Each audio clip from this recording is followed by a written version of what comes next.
particularmente alguns militares, né, adotaram esse vício de dividir as ideias entre ideias pragmáticas e ideológicas. Isso é de uma estupidez, de uma ignorância assim, imensurável, porque, em primeiro lugar, implica o sujeito não saber que pragmatismo é uma ideologia.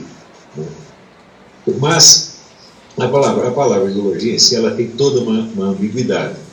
Nós poderíamos defini-la usando a distinção estabelecida já por Platão e Aristóteles entre o discurso do agente político e o discurso do observador científico. Esse o discurso do agente político, ele sempre visa a induzir uma determinada ação, visa a ganhar adeptos para um determinado programa de reforma da sociedade. E o discurso do observador político visa apenas a tornar inteligível esse mesmo processo. É claro que há interseções e há permutações entre essas duas abordagens, mas ela continua, essa definição continua perfeitamente válida. Um traço diferenciador é o seguinte: só pode haver uma ideologia quando há um plano, um projeto de sociedade total. Se o sujeito não tem um plano de sociedade ideal para construir, então ele não tem como produzir uma ideologia. Quer dizer, opiniões soltas sobre este ponto ou aquele outro ponto jamais podem formar uma ideologia, exceto no sentido pejorativo, que se tornou para toda a mídia a marca característica do que escreve sobre mim, o ideólogo Olavo de Carvalho. Mas, bom, mas ideólogo, qual é a sociedade que eu estou propondo? Eu nunca me lembro de ter proposto nenhum tipo de sociedade. Eu estou raciocinando a partir da sociedade que nós temos e observando dentro dela alguns fenômenos que alguns me parecem benéficos e construtivos, outros me parecem destrutivos e maléficos. Quer dizer, você está fazendo apenas a crítica de elementos determinados e não uma crítica total da sociedade visando a construção de uma outra sociedade ideal. Também não estou defendendo a presente sociedade como se ela fosse a sociedade ideal. Eu já declarei há muito tempo que eu não considero que criar sociedade, ou defender um modelo qualquer de sociedade, seja algo que esteja à minha altura. Aliás, não considero que está à altura de ninguém. Eu considero que todos os ideólogos, no sentido desses proponedores de sociedades melhores, eu acho que são todos loucos, absolutamente todos. Isso não está na capacidade de um ser humano ele inventar uma sociedade, nem reformar. Nós estamos sempre atuando dentro da sociedade e através de nós é a própria sociedade que toma consciência de si mesma.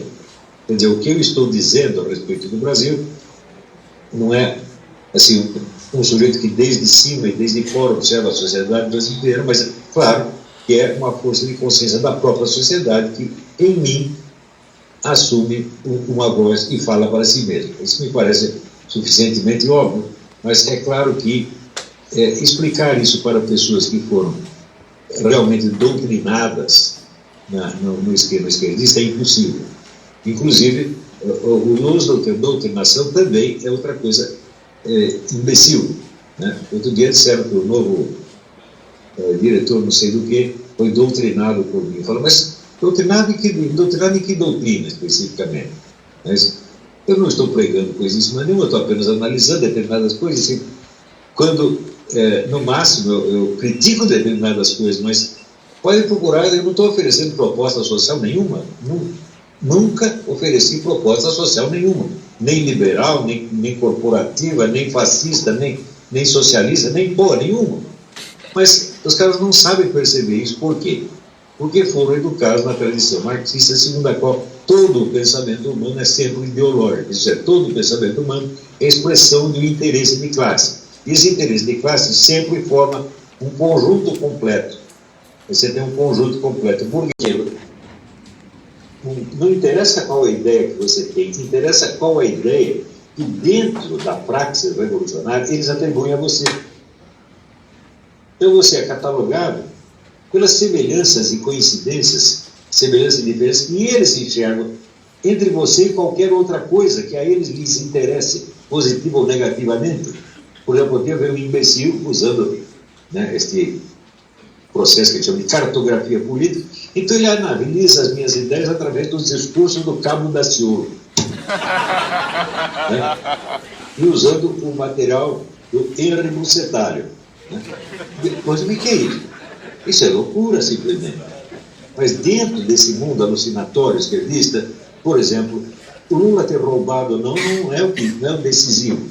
Ele é um ladrão ou ele é um santo, dependendo do papel que ele desempenhe dentro da praxis. Se ele está facilitando a praxis revolucionária, ele é um santo. Se ele está contra, ele é um bandido, não importa nem que ele não tenha roubado um colinho de foto. Né? Eu lembro, por exemplo, o fato de eu ter, uma vez, dito que os militares, no tempo do regime militar, não roubavam nem um palito de fósforo, o que é verdade. Nenhum deles foi sequer acusado. Nem depois da queda do regime foi jamais acusado de desviar dinheiro público, etc. Bom, se eu disse isso, então, do ponto de vista comunista, eu estou legitimando o governo militar. Isso não é uma opinião sobre um fato determinado. É uma tomada de posição ante um complexo ideológico global. Porque tudo para eles é complexo ideológico global. Então, eles não precisam, por exemplo, perante o que um autor escreve, um professor ensina, não interessa caracterizar o pensamento dele, interessa apenas as semelhanças fortuitas e ligações que você estabeleça com qualquer coisa que seja importante para a sua praxis. Então, as pessoas estão sendo educadas dentro disso, quer dizer, estão sendo lesadas. Quer dizer, isso causa, inclusive, é óbvio que isso causa até lesão cerebral. Depois de alguns anos nessa educação, tudo não se recupera mais. Mesmo aqueles que foram esquerdistas e depois passaram a ser direitistas, vocês viram o que muitos deles fizeram. Essa onda de traição do Bolsonaro é tudo gente que era esquerdista, passou para a direita, mas não tem a menor consistência, não tem a menor capacidade de análise, então daqui a pouco eles voltam para a esquerda sem nem perceber. É o Alexandre Fruta, é a Joyce Peppa Pig, é todos os pessoal.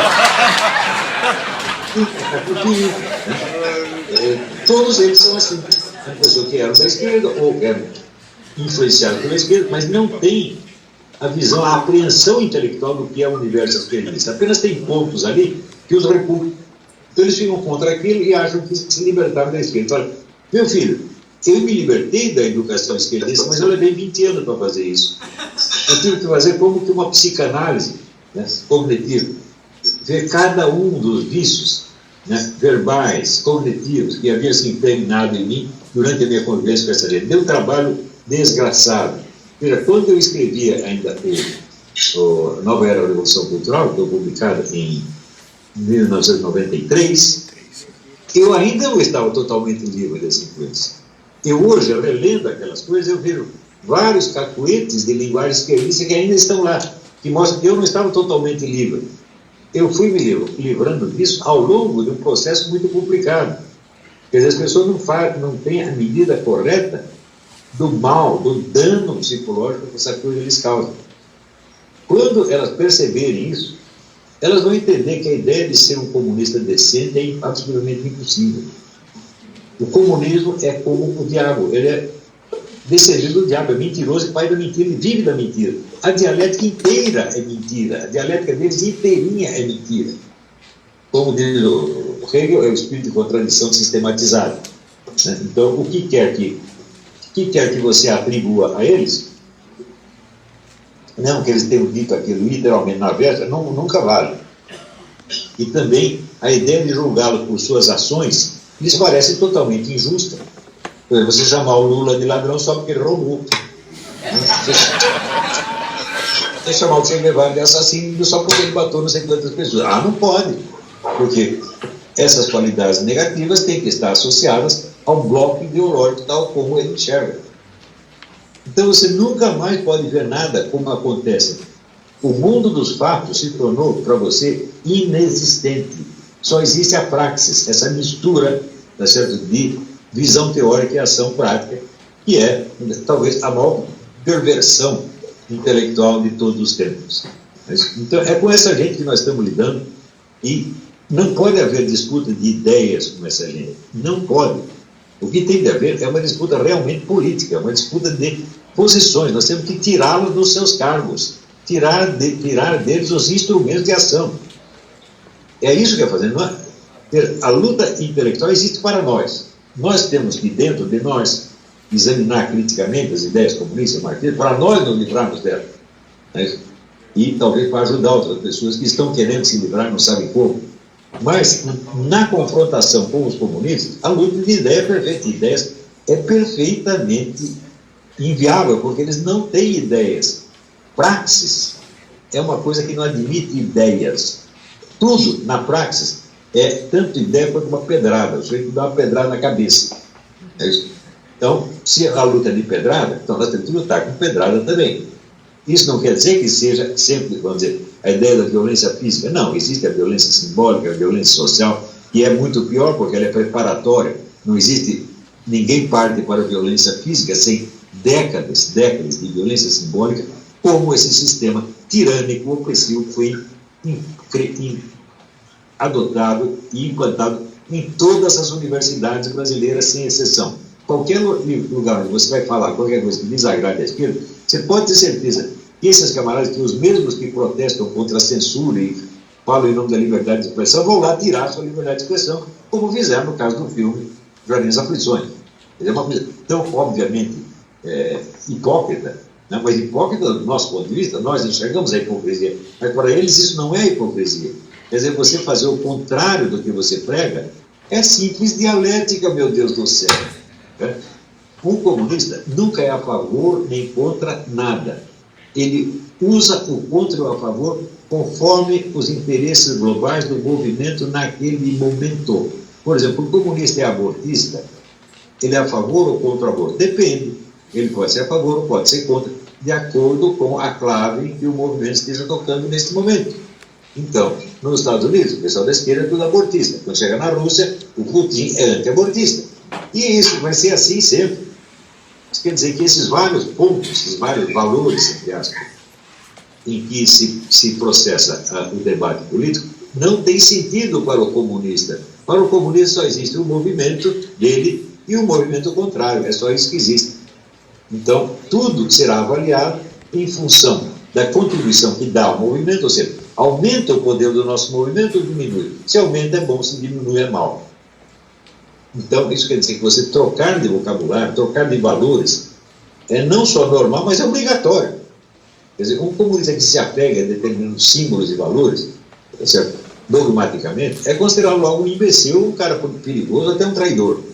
Então, esse comunista moralista que aceitaram, ouviram o discurso moral do comunista contra certos aspectos do capitalismo e aderiram, acabam provando que são sempre os imbecis.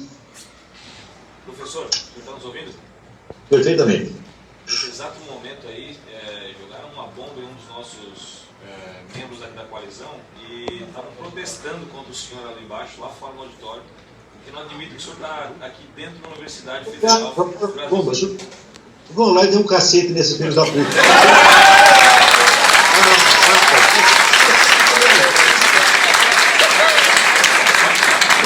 Nós sempre somos os que apanham, né? Tem que parar isso aí. Eles entendem, vamos dizer, o valor inestimável da violência física. Todos os teóricos comunistas sempre enalteceram a violência física. Todos eles, ao mesmo tempo que pedem para funcionários menores do movimento defender em público a democracia, o diálogo pacífico, etc. Ora, meu Deus do céu. Vocês não se esqueçam o seguinte: quem foi que inventou a bomba da paz? Foi Stalin, né? Que foi um dos maiores assassinos do século XX. Ele matava as pessoas no círculo interno, fazia a apologia da violência assassina, e no círculo externo, para o Ocidente, fazia a bomba da paz. Isto, comunista é assim, porra. Né?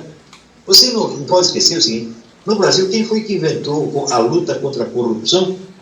Foi o Zé Dirceu, no começo da década de 90. Né? Para quê? Para assustar empreiteiros corruptos e tomar dinheiro deles, como fizeram com o Odebrecht. Eles se tornavam, atacando a Odebrecht, acusando de corrupção, eles se tornavam donos da Odebrecht. Eles avisaram, botaram em Odebrecht de joelhos. E o filho dele foi parar na cadeia por causa disso. Bem feito. Não foi por falta de aviso. Eu falei, não se meta com o PT que eles vão ferrar com você. Ferraram com o filho. Então, Toda essa onda de combate à corrupção foi o PT que inventou, meu Deus do céu. Não se esqueçam da campanha pela ética na política, né? No começo dos anos 90. Leia o meu livro Jardins das Aflições, que começa comentando um episódio dessa campanha, tá certo? E eu digo, no fim, eles faziam com que a tal da Operação Mãos Limpas se transformasse apenas numa propaganda de sabonetes. É isso que eles fizeram. Você faz uma campanha moralizante para você se tornar o dono dos códigos morais e você poder fazer o que você quiser. Você pode roubar, matar, estuprar, né, distribuir tóxico, contrabandear arma, fazer tudo que eles de fato fizeram. Bicho, nós estamos falando de partidos que são membros do Foro São Paulo. O Foro São Paulo foi presidido junto pelo PT e pelas Farc. Lula e Manuel Marolanda. Ou seja, a ligação íntima desses partidos com o banditismo é a coisa mais óbvia do mundo. Não se esqueçam do depoimento do Fernandinho Beiramar, dizer que trazia anualmente armas do Líbano para contrabandear por 200 toneladas de cocaína das Farc para o mercado brasileiro. Professor, o senhor falou da Farc, que chegou algumas perguntas aqui de libertários para nós, e alguns liberais também, que para acabar com a Farc eles diziam que então deveria se acabar ou liberar as drogas, né? Porque liberando droga, o tráfico, o monopólio das Farc acabaria. O senhor tem a nos dizer para esses? E falou que acabaria. Ué, quem que tem as plantações? Quem tem a rede de distribuição? O sujeito já é o dono do mercado, meu Deus do céu. Se você legalizar isso, você simplesmente legalizou o negócio dele e vai ganhar mais dinheiro ainda. É assim como, como disseram aqui na Colômbia, agora nós vamos parar a guerra contra as Farc, vamos exigir que as Farc participem do processo político democrático. Em pouco tempo a Farc vira dona do país. Você está facilitando tudo para ela, meu Deus do céu. Veja, nenhuma guerrilha tem por finalidade a vitória militar, nunca nenhuma teve. Guerrilha é para você conquistar certas vantagens políticas. Se você oferece vantagem política para terminar a guerrilha, então significa o seguinte: a guerrilha ganhou. Qualquer um sabe disso, esses militares brasileiros todos sabem disso, mas nunca pararam para pensar no assunto. Todos eles. Né? O cara que foi eleito lá na Colômbia prometendo acabar com as Farc, que é o Juan Manuel Santos, um tremendo traidor, um porco, né? Esse camarada depois chegou lá, tem que fazer acordo com as Farc. Ele não foi eleito para fazer acordo, ele foi eleito para exterminar as Farc. Né? As Farc, enquanto isso, continuaram matando gente. Eu vi, com os meus 2 olhos, né, as ruas da Colômbia repletas de camponeses que foram obrigados a fugir da sua região porque as Farc precisavam daquele território, expulsaram todo mundo. O pessoal foi tudo para Bogotá para pedir esmola na rua. E o cara que se ofereceu para ser advogado deles, várias vezes foi objeto de atentado. Numa dessas explodiram o carro dele, ele não morreu, morreu só o motorista dele. Ele e o filho que estavam lá, graças a Deus, escaparam.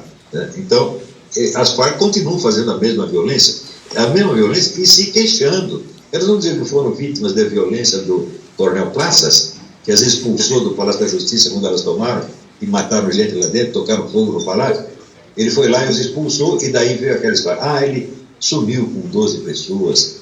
No fim, os 12 apareceram. Né? Os 12 mortos estavam ou vivos, ou estavam em caixões de defunto na Universidade da Colômbia. Né? Então, era tudo uma farsa. Hoje o coronel está livre, evidentemente, mas passou 5 anos na cama. É assim que esse pessoal age, pô. Então, é o seguinte, luta de ideias deve existir dentro da nossa cabeça e no nosso diálogo com pessoas que, junto conosco, estão querendo se livrar dessa escravidão mental, que é o caso de vocês. Tudo que eu escrevi é para vocês, eu não escrevi nada para comunista, não escrevi nada para converter comunista. Né? Eu estou pegando pessoas que já estão percebendo que tem um treco errado, mas não estão sabendo expressar o problema, eu expresso para elas. A função do escritor é essa, é dizer o que os outros estão querendo dizer e não conseguem. Foi isso que eu fiz.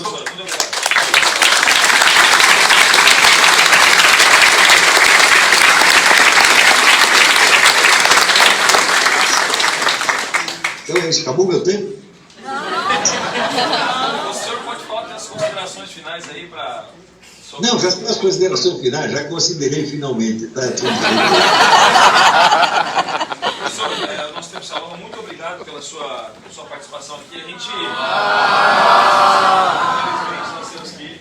Professor, a gente fica muito honrado, até emocionado um pouco aqui, porque o nosso grupo de estudo, a Coalizão Conservadora, zela muito pelo teu trabalho. Trouxemos aqui o Bernardo Kister hoje, o Felipe Martins, Silvio Grimaldo, o Christian de Rosa, o deputado Jordi, o deputado Gessé Lopes, pessoas que nos apoiaram, e o dono do gabinete do ódio, o Alan dos Santos, que está comandando bastante. Sou orgulho dessa gente, viu? Claro. Para tudo que vocês estão fazendo. Obrigado, professor. Mas é só no começo ainda, gente. Por exemplo, a nossa produção de livros ainda é muito pequena. Nós temos que construir muros de livros. Nós temos que, vamos dizer, ocupar todo o espaço do nosso livro. Certo.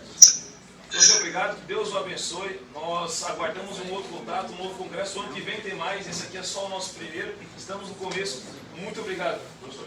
Então, obrigado a vocês.